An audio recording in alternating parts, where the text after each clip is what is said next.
அவர்கிட்ட ஒரு சோகம் ஒர்க் அவுட் ஆகுமா? ஆகுமா? அப்படி இருக்கிற ஒரு ஸ்டைலான ஒரு ஆள்கிட்ட ஒரு சோகம் வருமா?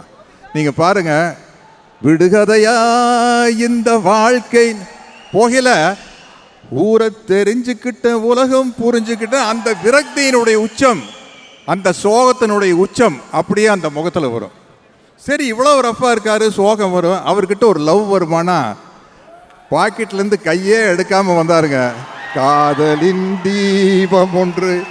என்ன ஸ்டைலு, என்ன அது அவர் லவ் பண்ணுற மாதிரி நடிக்கிறதில்ல, ஒரு லவ்வராகவே மாறினாதான் அந்த லதா மேடம், சாரி நான் சொல்கிறது இல்லை, அந்த அந்த பிஹேவிங். ஏன்னா அங்கே மாதவி இல்லை, பிரேமில் மாதவி இல்லை. சரி, இப்படியெல்லாம் இருக்கிறவர் ஒரு காமெடி வருமானா? என்னங்க, அண்ணாமலையில் அந்த பாம்பை பார்த்துட்டு ஒரு சுருளிராஜன், கவுண்டமணி அண்ணா, வடிவேலு, விவேக், நாகேஷ் சார்கிட்ட என்ன காமெடி ஒர்க் அவுட் ஆகுமோ அந்த காமெடி அவர்கிட்ட ஒர்க் அவுட் ஆச்சு. இல்லைன்னா 50 வருஷமாக அவர் சூப்பர் ஸ்டாராக இருக்கிறது காரணம் சார் ஒரு சூப்பர் ஆக்டர். நம்ம ஒருத்தருடைய பெருமையை பற்றி பேசல, ஒரு இடத்துல நம்ம ஃபிக்ஸ் ஆகிக்கிறோம், ஒரு கூண்டுக்குள்ளே கொண்டு போய் அவர் அடைச்சிடுறோம். இல்லை, அதுதான் அவருடைய பெருமை.